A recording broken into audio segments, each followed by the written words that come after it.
ಯಾರು ಮಾತಾಡಬಾರ್ದು ಅಂದರೂ ಕೂಡ ಈ 3 ಕ್ಯಾರೆಕ್ಟರ್ ಅವಾಗವಾಗ ಮಾತಾಡ್ತಾನೆ ಇರ್ತಾರೆ. 1 ಯತೀಂದ್ರ ಸಿದ್ದರಾಮಯ್ಯ, 2 ಶಿವಗಂಗಾ ಬಸವರಾಜು, 3 ಇಕ್ಬಾಲ್ ಅಹಮದ್. ಇವ್ರು 3 ಜನ ಅವಾಗವಾಗ ಮಾತಾಡ್ತಾನೆ ಇರ್ತಾರೆ. ಇವತ್ತು ಪ್ರತಾಪ್ ಸಿಂಹ ಒಂದು ಮಾತು ಹೇಳಿದ್ದಾರೆ, ನಿಮ್ಮ ಮಗನ ಗದ್ರಕ್ಕಾಗಲ್ಲ, ಸುಮ್ಮನೆ ಕುತ್ಕೊಳ್ಳಯ್ಯ ಅಂತ ಸಿದ್ದರಾಮಯ್ಯನವ್ರಿಗೆ ಒಂದು ಕಿವಿ ಮಾತು ಹೇಳಿದ್ದಾರೆ. ಏನು ಮಾತಾಡಿದ್ದಾರೆ ಬನ್ನಿ ನೋಡೋಣ. ಯಾಕಂದರೆ ಇವ್ರು ಅವಾಗವಾಗ ಮಾತಾಡಿ ಎಲ್ಲ ಚಲೋ ಇರೋವಾಗ ಅಲ್ಲಲ್ಲಿ ಹುಳಿ ಹಿಂಡ್ತಾ ಇರ್ತಾರೆ. ಅದು ಏನು ಸಿಗುತ್ತೆ ಏನಪ್ಪ ಅವರಿಗೆ, ಬನ್ನಿ ನೋಡೋಣ. ಈಗಾಗಲೇ ಹೇಳಿದೀನಲ್ಲ, ಅದಕ್ಕೆ ಯಾರೇ ಸಿಎಂ ಯಾರಾಗ್ಬೇಕು ಅಂತ ತೀರ್ಮಾನ ಮಾಡೋದು ಹೈಕಮಾಂಡ್ ಅವರು. ಸೊ ಹೈಕಮಾಂಡ್ ಅವ್ರು ಏನ್ ಹೇಳ್ತಾರೆ ಅದ್ರ ಪ್ರಕಾರ ಎಲ್ಲರೂ ನಡ್ಕೊಳ್ತಾರೆ. ಅಕಸ್ಮಾತ್ ಹೈಕಮಾಂಡ್ ಅವರು ಡಿ ಕೆ ಶಿವಕುಮಾರೇ ಆಗ್ಲಿ ಅಂತಂದ್ರೆ ಡಿ ಕೆ ಶಿವಕುಮಾರೇ ಆಗ್ತಾರೆ. ಬಟ್ ಈಗ ಸದ್ಯಕ್ಕೆ ಹೈಕಮಾಂಡ್ ಅವರು ಏನು ಹೇಳಿಲ್ಲ. ಸೊ ಹಾಗಾಗಿ ಈಗ ಸದ್ಯಕ್ಕೆ ಯಾವುದೇ ಲೀಡರ್ಶಿಪ್ ಬದಲಾವಣೆ ಇಲ್ಲ ಅಂತ. ಸರ್, ಈಗ ನಿನ್ನೆ ಟೋಟಲ್ 5 ವರ್ಷ ಮಾಡಿ ಬಿಟ್ಟಿದ್ವಿ. ನಾವು ಎಲ್ಲ ರೀತಿಯಲ್ಲೂ ಹೈಕಮಾಂಡ್ಗೆ ನಾವು ಮನವಿಯನ್ನು ಮಾಡ್ತಾ ಇದ್ವಿ. ನಾನು ಸುಮಾರು 80ರಿಂದ 90 ಜನ ಶಾಸಕರು ಈಗಾಗಲೇ ನಾವೆಲ್ಲರೂ ಕೂಡ ಒಂದು ಅವಕಾಶ, ಶಿವಕುಮಾರ್ ಸಾಹೇಬರಿಗೆ ಒಂದು ಅವಕಾಶ ಕೊಡಬೇಕು. ಮುಂದೆ ಚುನಾವಣೆಯಲ್ಲಿ ಅವರ ಒಂದು ನೇತೃತ್ವದಲ್ಲಿ, ಸಿದ್ದರಾಮಯ್ಯ ನೇತೃತ್ವದಲ್ಲಿ, ಇಬ್ಬರ ನೇತೃತ್ವದಲ್ಲಿ ನಾವೆಲ್ಲರೂ ಕೂಡ ಚುನಾವಣೆಯನ್ನು ಮಾಡಬೇಕು. ಮತ್ತು ನಮ್ಮ ಪಕ್ಷ ಅಧಿಕಾರಕ್ಕೆ ಬರಬೇಕು ಕರ್ನಾಟಕ ರಾಜ್ಯದಲ್ಲಿ ಅಂಥೇಳಿ ನಾವೆಲ್ಲರೂ ಕೂಡ ಆಸೆ ಪಡ್ತಾ ಇದ್ದೀವಿ. 139 ಜನ ಶಾಸಕರು ಬಲನ್ನು ಡಿ ಕೆ ಶಿವಕುಮಾರ್ ಅವ್ರ ಪರವಾಗಿದೆ. ಅದರಲ್ಲಿ ಎಸ್ಪೆಷಲಿ ನಮ್ಮಂಥ ಯೂತ್ಸ್, ನಾಳೆ ಅವ್ರು ಏನು ಹೇಳಿದ್ರು ಮಾಡೋಕ್ಕೆ ಸಿದ್ಧವಾಗಿರೋಂಥ 45 ಜನ ಯೂತ್ಸ್ ಇದ್ದೀವಿ. ನಾನು ಹೇಳಿದ್ಮೇಲೆ ಏನಾರು ಹೇಳಲಿ ಅಂದೆ, ಪ್ರಾಣ ಕೊಡೋರು ಕೊಡ್ತೀನಪ್ಪ, ಇನ್ನೇನು ಬೇಕ್ರಿ, ಅದಕ್ಕಿಂತ ದೊಡ್ಡದು ಯಾವ್ದಾರು ಇದೆಯಾ?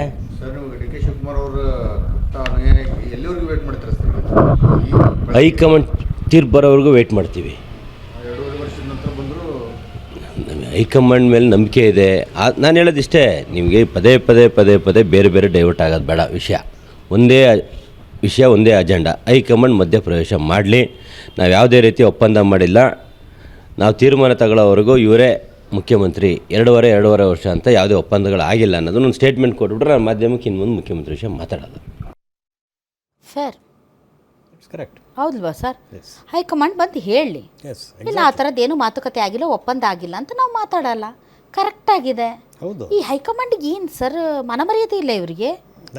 ಅಲ್ಲ ಸರ್, ಕರ್ನಾಟಕದ ಶಾಸಕರುಗಳೇ ರೊಚ್ಚಿಗೆದ್ದು ಹೈಕಮಾಂಡ್ ಹೇಳಿ ಒಪ್ಪಂದ ಆಗಿದೆಯಾ ಇಲ್ವಾ ಅನ್ನೋದ್ರ ಬಗ್ಗೆ, ಆಗಿಲ್ಲ ಅನ್ನೋದಾದ್ರೆ ನಾವು ಮಾತಾಡಲ್ಲ ಅಂತ ಇಷ್ಟು ಡೈರೆಕ್ಟಾಗಿ ಹೇಳಿದ ಮೇಲೂ ನೀವು ಬಾಯಿ ಮುಚ್ಕೊಂಡು ಕೂತ್ಕೋತಿರಲ್ಲ ನೀವು ಹೈಕಮಾಂಡ್ ಅವ್ರು. ನಿಮ್ಗೇನು ಗೊತ್ತಾಗಲ್ಲ ಕರ್ನಾಟಕ ಅಂದರೆ ಏನು ನಿಮ್ಗೇನು ಅಷ್ಟು ನಿರ್ಲಕ್ಷ್ಯ? ಬಿಹಾರ್ ಸೀರಿಯಸ್ ತಗೋತೀರಿ, ಅಸ್ಸಾಂ ತಗೊಳ್ತೀರಿ, ಎಲ್ಲ ಬೇಕು. ಕರ್ನಾಟಕ ಯಾಕೆ ಇಷ್ಟು ನಿರ್ಲಕ್ಷ್ಯ ನಿಮಗೆ? ಶಾಸಕರೇ ಎದ್ದು ಮಾತಾಡಿ ಅಂದ್ರು ಮಾತಾಡ್ಲಾರ್ದಂಗೆ ಹಿಂಗೇ ಬಿಟ್ಕೊಂಡು ಹೋಗ್ತಾರಲ್ಲ ಸರ್ ಇವ್ರು ಹೈಕಮಾಂಡ್ ಅವರು. ಏನ್ ಸರ್ ಅವ್ರಿಗೆ ತಡೆದಿರೋದು? ಅಶಕ್ತರ ಅಥವಾ ಪರಿಸ್ಥಿತಿಯನ್ನ ನಿಭಾಯಿಸಕ್ ಬರ್ತಿಲ್ವಾ, ಅಥವಾ ಹಿಂಗೆ ಮುಂದುವರಿಲಿ ಕರ್ನಾಟಕದಲ್ಲಿ ಅಂತನಾ, ಅಥವಾ ಡಿ ಕೆ ಶಿವಕುಮಾರ್ ಮತ್ತು ಸಿದ್ದರಾಮಯ್ಯನವ್ರನ್ನ ಎದುರಾಕೊಳ್ಳುವಂತಹ ಆ ಒಂದು ಛಾತಿ ಇವ್ರಿಗಿಲ್ವಾ? ಏನು ಸರ್ ಇವ್ರಿಗೆ ಏನು ಸರ್ ತಡಿತಿರೋದು ಹೈಕಮಾಂಡ್ ಅವ್ರಿಗೆ? ಅಲ್ಲ, ಒಂದು ನೀವು ಹೇಳಿದ್ರಲ್ಲ, ಏನು Karnataka is take it for granted in all respects. ನೀವು ಮೊನ್ನೆ ನೋಡಿದ್ರಲ್ಲ ಮೆಟ್ರೋದು, ಈಗ ಬಾಂಬೆನಲ್ಲಿ ಯಾಕೆ ಜಾಸ್ತಿ ಮಾಡಲಿಲ್ಲ ಅಥವಾ ಕಲ್ಕಟ್ಟಾನಲ್ಲಿ ಯಾಕೆ ಜಾಸ್ತಿ ಮಾಡಲಿಲ್ಲ ಅಂತ ಹೇಳಿದ್ರೆ ದಟ್ ಈಸ್ ದ ರೀಸನ್. ಅಂದರೆ ಟೇಕ್ ಇಟ್ ಫಾರ್ ಗ್ರಾಂಟೆಡ್. ಇವ್ರು ಏನು ಬೇಕಾದರೂ ಸಹಿಸ್ಕೊಳ್ತಾರೆ, ನಾವು ಏನು ಬೇಕಾದರೂ ಮಾಡ್ಬೋದು ಅಂತ ಈ ಮೆಂಟಾಲಿಟಿ ಇದೆಯಲ್ಲ, I think this kind of mentality is there in the national party high command, not only in Congress. ಅಥವಾ ಸರ್ ಅವರು ಒಂದು ಮೈಂಡ್ ಸೆಟ್ ಬಂದ್ಬಿಟ್ಟಿದ್ದಾರೆ, ನಾವು ತಿಪ್ಪರ್ಲಾಗ ಹಾಕಿದ್ರು ನಾವು 2078ರಲ್ಲಿ ನಾವು ಮತ್ತೆ ಅಧಿಕಾರಕ್ಕೆ ಬರಕ್ಕಾಗಲ್ಲ, ಹಂಗಾಗಿ ನಾವೇನು ಅಂತ ಸುಧಾರಣೆ ತರಕ್ ಆಗಲ್ಲ, ಇದು ಹೆಂಗೈತೆ ಹಂಗೆ ನಡೀಲಿ, ನಮಗೇನು ಹೆಂಗೂ ಕಳ್ಕೊತೀವಿ, ಸುಮ್ಮನೆ ಇದು ಕಳ್ಕೊಳ್ಳೋಣ ಅಂತ. ಕಳ್ಕೊಳ್ಳೋದಲ್ಲ, ಈಗ ಗಳಿಸ್ಕೊಳ್ಳೋದೇನಿದೆ ಅದು ಗಳಿಸ್ಕೊಂಡ್ಬಿಡೋಣ ಮೊದಲು. ಈಗ ಗಳಿಸ್ಕೊಳ್ಳೋದು ಏನಿದೆ, ಈ ಪಾಪ ಸಿ ಎಮ್ಮು ಕರ್ನಾಟಕದಲ್ಲಿ ರೂಲಿಂಗು, ದುಡ್ಡು ಬೇಕಲ್ಲ ಚುನಾವಣೆಗಳಿಗೆ. ಈಗ ಕಳ್ಕೊಳ್ಳೋದಂತ ಗ್ಯಾರಂಟಿ ಏನು ತೀರ್ಮಾನ ಮಾಡಿದರೆ ಗಳಿಸ್ಕೊಳ್ಳೋದಾದ್ರೂ ಗಳಿಸ್ಕೊಳ್ಳೋಣ. ಈ ಚುನಾವಣೆಗೆ ದುಡ್ಡು ಯಾರು ಕೊಡ್ತಾರೆ? ಈಗ ಡಿ ಕೆ ಶಿವಕುಮಾರ್ ಅಂತವರು ಫಂಡಿಂಗು, KPCC ಪ್ರೆಸಿಡೆಂಟು. ಇಸಿ ಎಂಥ ಟ್ರ್ಯಾಜಿಡಿಕ್ ಸ್ಟೇಟಸಲ್ಲಿದೆ ಕರ್ನಾಟಕ ಇವತ್ತು ಅಂತ ಹೇಳಿದ್ರೆ ಗೌರ್ಮೆಂಟು. ಇವರು ಅವ್ರಿಗೋಸ್ಕರ ಯಾವುದೋ ಅಸ್ಸಾಮು ಯಾವುದೋ ವೆಸ್ಟ್ ಬೆಂಗಾಲ್ ಚುನಾವಣೆಗಳಿಗೋಸ್ಕರ ಫಂಡಿಂಗ್ ಮಾಡಲಿಕ್ಕೆ ದುಡ್ಡು ತಗೊಳ್ಳೋದಕ್ಕೆ ನಾವು ಒಂಥರ ಚಿನ್ನದ ಮೊಟ್ಟೆಗಳಾಗಿದ್ದೇವೆ ಅಂತ ಅನಿಸುತ್ತೆ ಕರ್ನಾಟಕ ಫಾರ್ ದ ಮ್ಯಾಟರ್. ಇದಕ್ಕೆ ಈಲ್ಡ್ ಆಗಿದೆಯಲ್ಲ.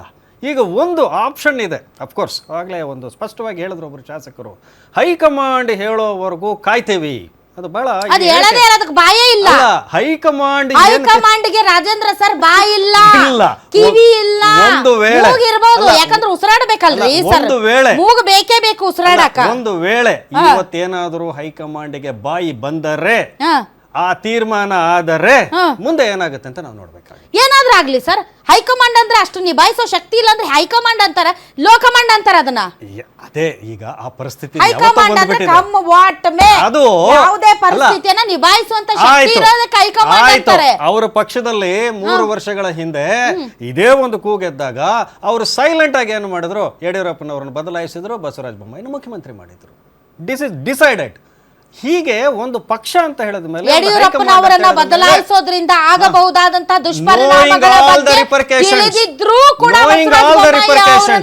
That is high command. ಯಾಕೆಂತ ಹೇಳಿದ್ರೆ ಹೈಕಮಾಂಡ್ ವರಿಷ್ಠ ಮಂಡಳಿ ಅಂತ ಹೇಳಿದ್ರೆ ಕಮ್ ವಾಟ್ ಮೇ, ನಾಳೆ ಏನೇ ಆಗಬಹುದು ಅಂತ ಒಂದು ತೀರ್ಮಾನ ತಗೊಳ್ಳುವಂತ ಶಕ್ತಿ ಇವತ್ತು ಕಾಂಗ್ರೆಸ್ ಪಕ್ಷ ಕಳ್ಕೊಂಡಿದೆ ದೇಶದಲ್ಲಿ ಅಂತ.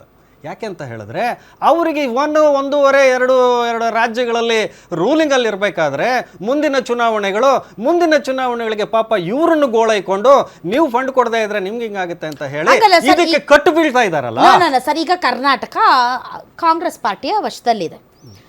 ಈಗ ನಾವು ಕರ್ನಾಟಕ ಚಿನ್ನದ ಮೊಟ್ಟೆ ಇಡುವ ಕೋಳಿ, ಈ ಕೋಳಿಯನ್ನ ಈಗಲೇ ಸಾಯಿಸ್ಬಿಟ್ರೆ ಹಿಂಗೆ ಸರ್, ಅದು ಇನ್ನೂ 2028ಕ್ಕೆ ಹಂಗೆ ಮುಂದುವರೆದು ಇನ್ನೂ ಹೆಚ್ಚು ಮೊಟ್ಟೆಗಳು ಬೇಕು ಅನ್ನುವಂತ ಒಂದು ಕ್ಯಾಲ್ಕುಲೇಷನ್ ಇರೋದಿಲ್ವಾ? ಅದೇಂಗೆ ಸರ್, ಅದೇಂಗೆ ಸರ್, ಇರೋದು 2-3 ರಾಜ್ಯಗಳನ್ನ ಅವುಗಳನ್ನು ನ್ಯಾಯವಾಗಿ ಇಟ್ಕೊಳಕ್ ಆಗ್ಲಿಲ್ಲ ಅಂದ್ರೆ ಇವುಗಳನ್ನ ನನಗನ್ಸಿದ ಮಟ್ಟಿಗೆ ಸರ್, ಇವ್ರು ಡೆಲ್ಲಿಯಿಂದ ಕರ್ನಾಟಕ KPCC ಕಚೇರಿಗೆ ಹೈಕಮಾಂಡ್ ಶಿಫ್ಟ್ ಮಾಡ್ಬಿಡ್ಬೇಕು. ಡೆಲ್ಲಿ ಹೈಕಮಾಂಡ್ ಬಾಗಿಲು ಕ್ಲೋಸ್ ಮಾಡ್ಬೇಕು. ಯಾಕಂದ್ರೆ ಇವ್ರಿಗೆ ಶಕ್ತಿನೇ ಇಲ್ವಲ್ರಿ. ಇಡೀ ದೇಶಕ್ಕೆ ರಾಹುಲ್ ಗಾಂಧಿ ಅವರು ದೊಡ್ಡ ಭಾಷಣ ಹೊಡಿತಾರೆ, ಕರ್ನಾಟಕದ ಸಮಸ್ಯೆ ಬಗೆಹರಿಸೋದಕ್ಕೆ ಇವ್ರಿಗೆ ಶಕ್ತಿ ಇಲ್ಲ.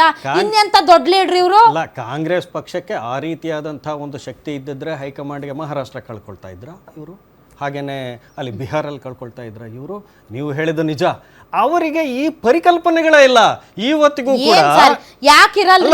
ಇವತ್ತಿಗೂ ಕೂಡ ಇರೋದು ಎಷ್ಟ ಒಂದು ತೆಲಂಗಾಣ ಅಲ್ಲ, ಇನ್ನ ಹೇಳ್ರಿ ಸರ್ ಯಾವ್ಯಾವ ರಾಜ್ಯ ಅಲ್ಲ, ಇವತ್ತಿಗೂ ಕೂಡ ಕರ್ನಾಟಕದಲ್ಲಿ ಆ ರೀತಿ 0 ಆಗಿದ್ದಂತಹ ಪಕ್ಷವನ್ನು ಕಟ್ಕೊಂಡು ಬಂದು 136 ಸೀಟ್ ತಗೋಬೇಕಾಗಿದ್ರೆ ಯಾರ ಪಾತ್ರ ಇದೆ? ಅಂತ DK ಶಿವಕುಮಾರ್ಗಳು, ಅಂತ ಸಿದ್ದರಾಮಯ್ಯಗಳು ಇವತ್ತು ಉತ್ತರದಲ್ಲಿ ಯಾರಾದ್ರೂ ಇದ್ದಾರಾ ಹೇಳಿ? ಇಲ್ಲ. ಅದಕ್ಕೋಸ್ಕರನೇ ಇವತ್ತು ಸೆಟ್ ಬ್ಯಾಕ್ ಆಗ್ತಾ ಇರೋದು. ನೀವು ಪಕ್ಷಕ್ಕೋಸ್ಕರ ದುಡಿದವರು, ಪಕ್ಷದ ಒಂದು ಸಿದ್ಧಾಂತಕ್ಕೋಸ್ಕರ ದುಡಿದವರು,